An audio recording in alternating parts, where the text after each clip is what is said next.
La séance d'eau ultime selon la science, Julian, Hussein et Jeff Nippard, nos 3 comparses préférés. Bon, ça c'était avant qu'ils se détestent et s'accusent de trahison, n'est-ce pas?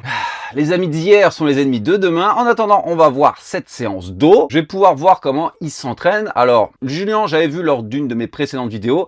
Honnêtement, pour son âge, sa technique est pas dégueu. Simplement, il souffre d'un ego démesuré et il s'échauffe avec 90% de son maxi. Jeff, je sais qu'il s'entraîne bien, même si des fois, il va peut-être un petit peu trop loin dans l'optimisation. Et Hussein, c'est une énigme. La plupart du temps, il a littéralement aucune expression faciale. Donc, je sais pas si c'est quelqu'un de timide et réservé à la base. Allez, c'est parti. I've been training my back for years now and managed to go from this to this. But even after all of that progress, my back still didn't feel like a true strength compared to the rest of my physique. This is probably my worst movement, like strength-wise. Which is why I decided to link up with none other than Jeff Nippard, one of the smartest science-based lifters on the planet, to see if his training style could take my back to the next level.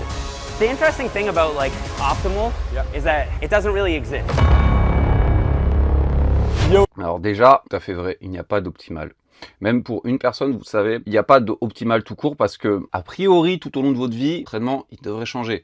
Peut-être qu'il y aura des périodes où vous allez travailler plus, vous aurez plus de stress, vous aurez des blessures, vous allez évoluer. Puis même, il faut comprendre que quand on fait 70 kg, qu'on commence et qu'ensuite on gagne 15 kg de muscle, vos leviers corporels auront changé. Donc ouais, il n'y a rien d'optimal. Après, on peut essayer d'arranger les choses quand même en fonction de son anatomie. Yo, what's good everyone? Hope you're all doing amazing. Today I am with the godfather of science. You like the title? I'll take it. Yeah, Yeah, okay. that's all right. And he's gonna be taking me through his back workout. And I also have probably the craziest kid I've ever seen.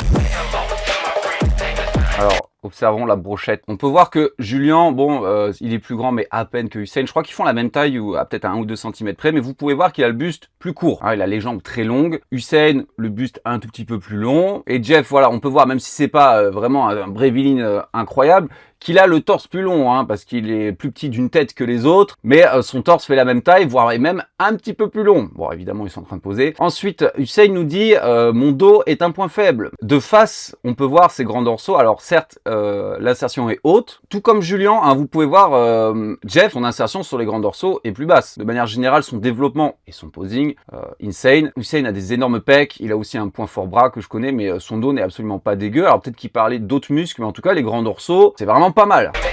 I don't want to train anymore. But yeah, we're going to be going over and doing the most optimal back workout. You guys want me to run the workout? Yeah. Yeah? Okay. Yeah, boy. I think any back workout needs a vertical pull and a horizontal pull. So I usually start off with a vertical pull. Lately, I've been doing pull-ups for that. So let's get a little warm-up going and then we'll hop into some weighted pull-ups. Très bien. Alors moi je suis plutôt de la team John Meadows, c'est-à-dire qu'on commence par des tirages horizontaux plutôt que verticaux. Alors John, c'était toujours dans une optique de prévention, de longévité. Les tirages horizontaux sont de manière générale plus douces sur l'articulation de l'épaule, la scapula, ça va bien échauffer. De plus, ça nous permet également de garder les exercices à forte tension d'étirement sur les grands dorsaux pour la fin, quand ils seront déjà bien chauds, et on peut y aller tranquillement sans aucun risque. Il y a même certains coachs spécialisés dans la rehab ou dans la prévention des blessures comme John Rusin qui recommandent de faire 2 fois plus de tirages horizontaux que verticaux. Bon après, voilà, les tractions, c'est clairement pas l'exercice le plus risqué au monde non plus. Mais déjà, je suis content, il s'échauffe. Donc, Julian risque d'être un peu perdu. I usually do these pretty heavy. I go for 6 to 8 reps, but I do that with a weighted belt. So the idea isn't to get the muscle fatigued, it's just to get the joints warmed up, that's it. The other thing I do, and I think this is quite important for shoulder health, is some cable external rotations. Yeah. Oh, I think I have done these, but I think I did them wrong. The biggest mistake people make here is they just go. Déjà, le montage est incroyable. Je vais embaucher un monteur, je crois. Alors, 2 choses que j'aime beaucoup. Bon, il rajoute de la rotation externe, donc pour ses épaules. Donc voilà, comme je vous parlais, commencez par les tirages horizontaux. Ouais, vous voulez commencer par les tractions pour être frais sur cet exo? C'est très smart de faire ça, clairement. Julien, par contre, j'adore, il nous a dit, ouais, il me semble que la dernière fois, je les faisais mal avec Larry, mais je ne peux que féliciter ce garçon. On fait tous des erreurs, on en a tous fait, croyez-moi, j'en ai fait des tonnes. Ce qui compte, c'est juste de l'admettre et de s'améliorer. Really light, kind of do these like fast, stupid reps, and it's like not actually training the rotator cuff properly. Do like 8 to 10 reps. Okay. That'll help protect your joints over time. Awesome, yeah. This is an even more common mistake. Yeah. Is doing this. It doesn't do You anything. ever see this? Yeah, it But doesn't- like resistance is pointing down, Yeah. right? So you're not actually getting any resistance on your rotator cuff. Yeah. This is basically an isometric bicep curl. Yeah, okay. And doing this motion, it's like you might as well just do this. You know what I mean? You can lie down. You're working So it has against to be gravity, right? against you. Bon, Jeff a entièrement raison là-dessus. La gravité va vers le bas, la résistance va vers le bas, donc faire un mouvement comme ça sous le côté. Ça marche avec une poulie, pas avec les haltères. Et croyez-le ou non, j'ai encore vu quelqu'un faire ça dans ma salle il y a quelques jours. Je vois ça constamment. J'ai fait au moins 3 vidéos sur précisément ce problème-là, mais je ne comprends pas qui a pu monter cette connerie. Does this work? It's working your rotator cuff. So like supraspinatus, What? a little bit of rear delts. Bon, alors je pense qu'il s'est trompé et qu'il voulait dire infra-épineux et pas supra-épineux, parce que même d'ailleurs dans l'animation qu'ils ont mis sur le squelette, c'était l'infra-épineux, donc celui sous l'épine de la scapula, hein, de l'omoplate. Le supra-épineux, donc qui est au-dessus, lui, il sert à faire une abduction, il sert à élever un peu comme le deltoïde latéral. C'est l'infra-épineux et le petit rond qui vont faire la rotation externe. Je sais très bien, j'ai une tendinite à l'infra et au supra-épineux. Donc le supra-épineux, c'est un muscle qui est très difficile à isoler. Très difficile. Et il ne fait pas la rotation externe en elle-même, il stabilise l'épaule. You ever do weighted pull-ups? Yeah, I used to do them a lot more before, Yeah. but I love the movement. Yeah. It's nice. A lot of people think of them as not optimal because when people think optimal, they think like Machine, cables and cable, yeah. machines and this kind of Yeah. thing. But the only research we have comparing cables and machines to free weights Yeah. show that as long as you're pushing to failure, there's no significant difference. Yeah. So like, I think the most science-based move is to use a combination of both. Yeah. Il me semble même qu'il y a une étude qui comparait directement tirages verticaux, traction, etc. Et que les tractions engageaient encore plus de muscles. C'est un mouvement qui est plus technique, même si bon, on peut voir souvent les tirages verticaux se faire massacrer. C'est un mouvement qui est peut-être plus technique, mais vous savez, que ce soit les dips, les tractions, ou même des mouvements plus complexes comme le coucher, quelqu'un qui a l'expérience, qui les maîtrise, c'est quasiment comme une machine, hein. C'est comme s'il était sur un rail, hein. You have to enjoy it, I feel like. If you're not enjoying the workouts, 100%. you're going to tend to not do as That's good, probably yeah. the most optimal thing you can do is Yeah. find a program you like and You like, stick to yeah. it and get stronger with it. Bon, je suis entièrement d'accord avec eux et ça a été ma philosophie pendant longtemps. D'ailleurs, c'est le mantra de Christian Thibaudeau. Le programme optimal, le meilleur programme au monde, s'il ne vous motive pas, sera moins efficace qu'un programme pourri, mais fait avec 100% effort. Si vous kiffez votre entraînement, vous allez moins louper de séances. Quand vous y allez, vous allez avoir plus d'intensité, moins de cortisol parce que vous allez kiffer ça, plus d'implication, etc. Bref, on a pu le voir, il y a des tonnes de personnes qui s'entraînent de tas de manières différentes et ont des résultats excellent. Choisissez une manière prouvée qui marche, pas un entraînement non plus n'importe quoi, et kiffez. Yeah, I just kind of balance it like that, Yeah. and it just feels really stable to me. Okay. And Je then fais I que do parler, c'est strap in. insupportable. Some people say that's not optimal, but for me, I don't want my grip to limit my back gain. Yeah. That's a solid 6 reps. I probably all right. This is where we get nice and optimal. How do you feel about? Bon, les reps étaient très propres. D'ailleurs, un autre avantage des straps, ça va vous permettre d'augmenter la connexion muscle-esprit avec vos dorsaux. À moins que vous ayez un grip très fort ou énormément d'expérience, quand même plus simple de se concentrer vraiment sur les dorsaux en utilisant les straps, mais c'est vrai sur quasiment tous les exercices. C'est pour ça que les bodybuilders les utilisent beaucoup sur les tirages, hein. Une autre bonne astuce également, c'est de imaginer qu'on tire avec les coudes. Voilà, vous essayez de pas penser à vos mains. Reps in reserve, you're saying? I don't believe in reps in reserve. No? I go All to right, well, failure let's see a freaking no reps in reserve. Oh, he's gonna, okay, yeah, okay. I'll try. I'm gonna hold you to that. He really does 0 RIR. Yeah, I know. His technique is good. Is that how you always train? Yeah. Good technique. I'm trying to dial it in because I'm with the, like I said, godfather of science now. Alors ouais, c'est en raccord avec les quelques extraits que j'avais vus dans sa vidéo. Il a une forme assez lente. Voilà, c'est très propre, c'est très lent. Ralentir l'excentrique comme ça, la recherche n'a pas montré de bénéfices particuliers en hypertrophie. Contrôlez la charge, mais vous n'avez pas forcément besoin de ralentir. Ceci dit, peut avoir des avantages différents. Come on. We'll talk about that. Oh, lengthened partials? Yeah. This guy knows the game. No, that was definitely 0 RIR. There you go. You're a man of your word. That was good. Respect. I watched you with Dr. Mike, and you were like, he said like, even if you had a gun to your head, do you think you could do more reps? And he said, no, I don't think I could. Ooh. What's my RIR on that, Mike?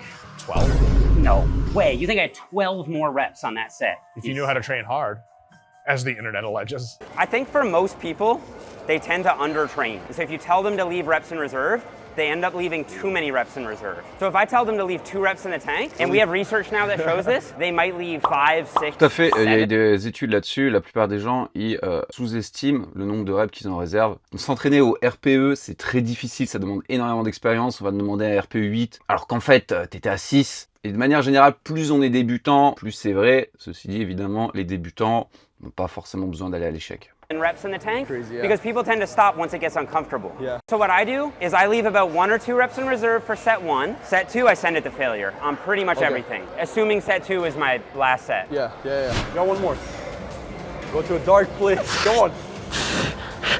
You got it, go on.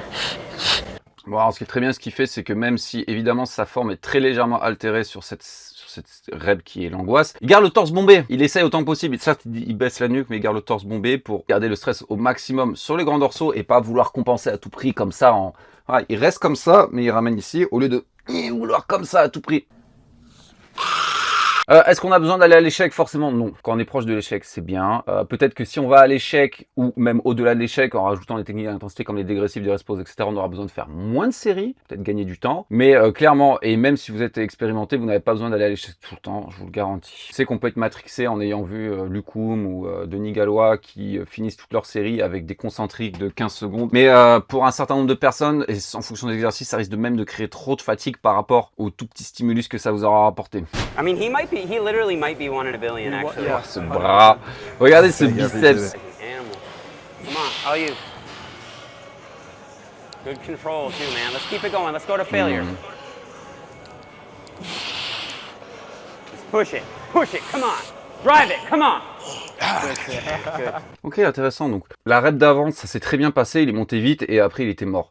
Donc ça, c'est quelqu'un qui a une majorité de fibres de type 2. Il y a 2 types de fibres dans le corps, les fibres de type 1, les fibres de type 2. Bon, il y a des sous-fibres, mais les fibres de type 1 sont beaucoup plus endurantes, mais moins fortes et moins grosses. Les fibres de type 2 sont explosives, fortes, plus grosses. C'est celle-là qu'on va essayer de maximiser dans l'hypertrophie. Et on a tous un pourcentage qui est différent, qui est génétique, qui est unique. Voir quelqu'un comme Arnold, a priori c'était plutôt des fibres de type 1. Tom Platz, des fibres de type 2. Moi je suis clairement fibre de type 1, c'est-à-dire j'ai toujours été bon en endurance. Le cardio, les gens comme moi on pourra grind. C'est-à-dire que on a l'impression qu'on peut pas faire une rep de plus, mais en réalité on peut encore en faire 5. Alors que quelqu'un qui est comme ça, majorité de fibres de type 2, très explosif, très fort naturellement, très musclé, il va faire une rep, elle va monter super vite, tu te dis putain il lui en reste 10, et celle d'après, c'est mort. C'est des profils tout à fait différents et qui demandent une supplémentation et des entraînements légèrement différents. Par exemple, quelqu'un comme ça, a priori, va bénéficier plus de la créatine que quelqu'un comme moi. So the way this works is depending on where you load the weight, you can overload a different Alors Jeff, il est plus petit, mais il est vraiment stock. Putain, l'enfoiré. Regardez, le grand dorsal, il dégueule, les épaules. aspect of the range of motion. Yeah. If I load it down here, you're gonna feel it get really heavy in the contracted position. Yeah. If we load it up here, it's gonna be heavy at the. It's gonna feel really heavy in the stretch. Oh yeah. Do you notice that already? Yeah. Oh yeah. So it's really cool because the back is inherently stronger in a more lengthened position, right? If you get to an end of a set, do you usually fail around here or do you fail back here?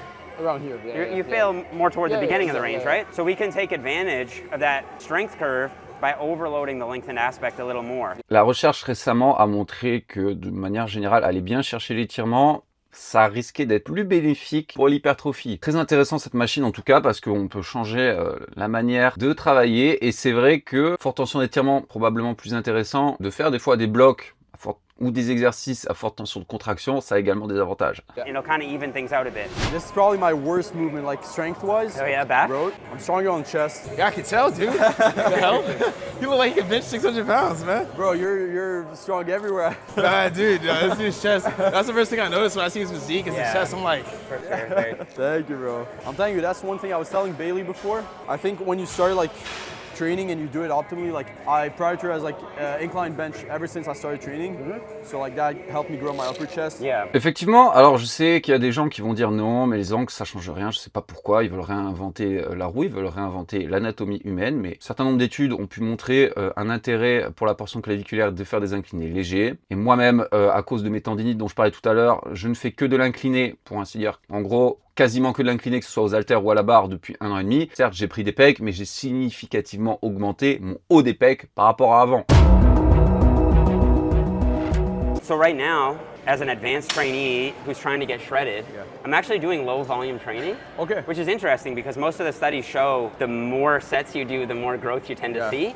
But the thing is, when you're on limited calories, you can only recover from so much volume.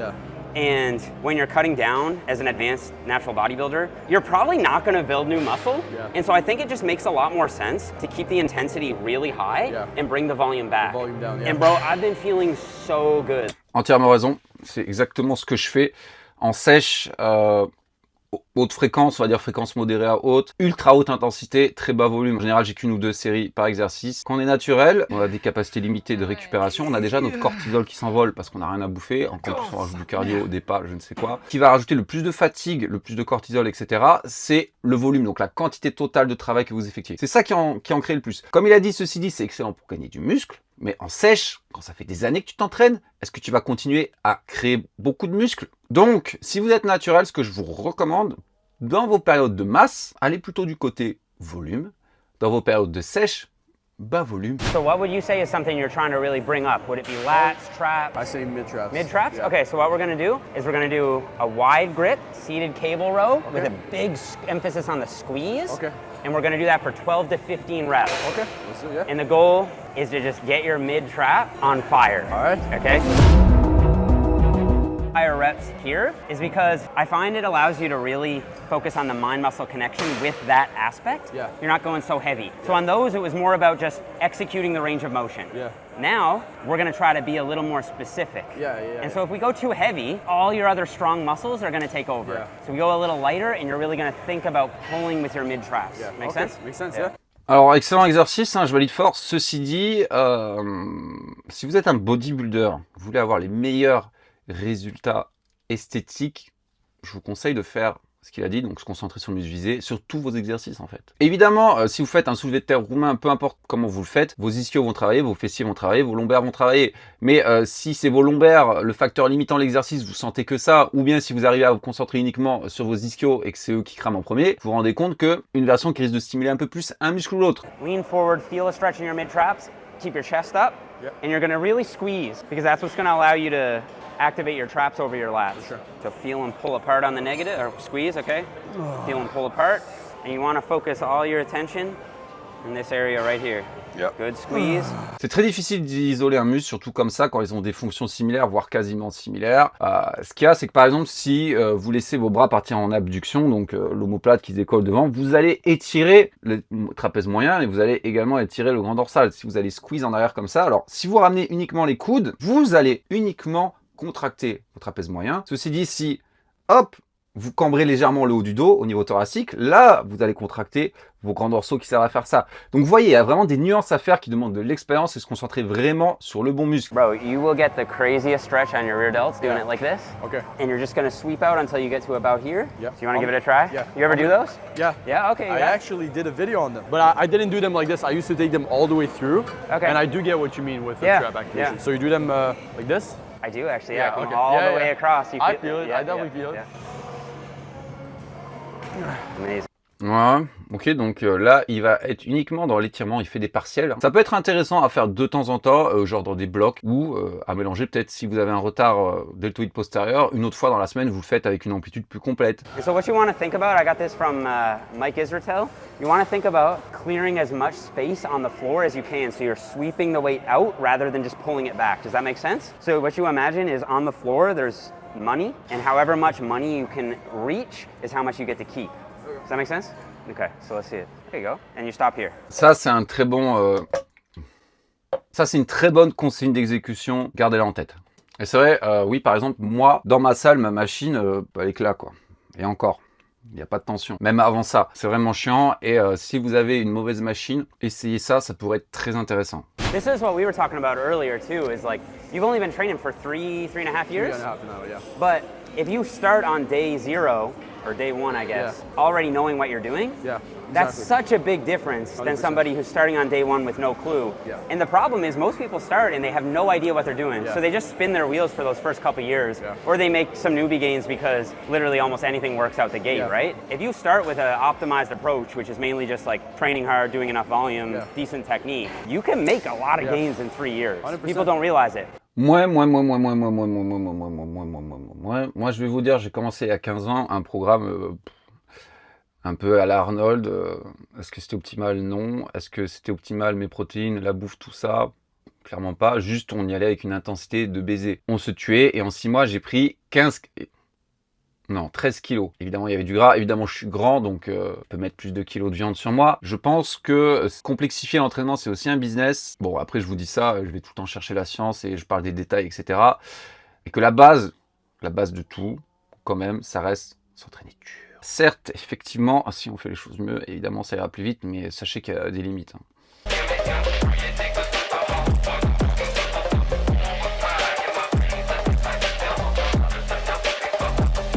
Alors l'entraînement, donc ils ont fait traction, tirage horizontal un peu plus haut, rowing à la machine et arrière d'épaule à la machine. Faire 2 séries, peut-être 3 par exo. 2 séries, peut-être un peu light, peut-être j'en rajouterai un peu. En fait, après évidemment, si vous faites 2 séances dos et c'est 2 séances comme ça, pas de souci.